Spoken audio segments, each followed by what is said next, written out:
A few years back, I was living in the great state of Texas, and I'm here to tell you it's true. Everything there is bigger and better. From giant cowboys, revolutions, or margaritas bigger than my head.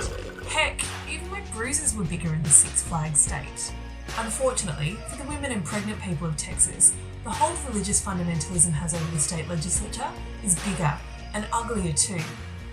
Back in May, the Texan governor signed into law a ban on abortions after 6 weeks, and last week, the Supreme Court of the United States refused to overturn this.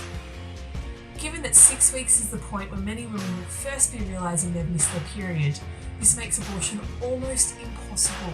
Even worse, this law allows private citizens, strangers, to sue women who access abortion services, and in the words of Nancy Pelosi, creates a vigilante bounty system that will have a chilling effect.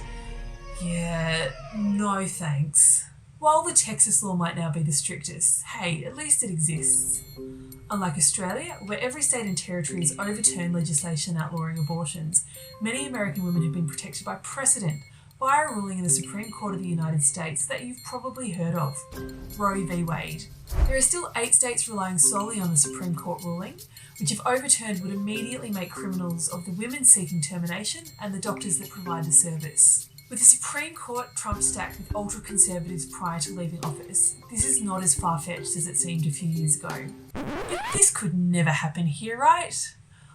Well, it was only as recently as 2019 that abortion was removed from the criminal code in New South Wales. The debate around this was so toxic and so politically damaging to Gladys Berejiklian that it has very likely made the passage of other critical reforms opposed by the religious right, such as voluntary assisted dying, so much harder. Even here in Victoria, a government-funded doctor can refuse to perform an abortion or prescribe contraception on religious grounds. It's not so bad for those of us living in the city, but for women in remote and regional areas where there may only be one doctor within hundreds of kilometres, this can make the service inaccessible. For women of my generation who benefited from all the advances of second-wave feminism, it's difficult to imagine a life where we can't access family planning, plot our own career path or live independently. Texas shows us that these advances can never be taken for granted. Look, I should say here that while white cis-het women like myself benefited greatly from the second wave, I'm not sure we've really shared those advances with our coloured, disabled and LGBTIQA+ sisters. We must do better.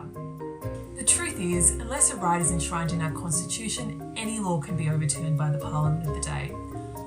We've already seen how the legalisation of same-sex marriage has resulted in a religious freedom bill to override anti-discrimination laws, and a bill introduced by National MP George Christensen trying to amend the circumstances where women can seek abortion services.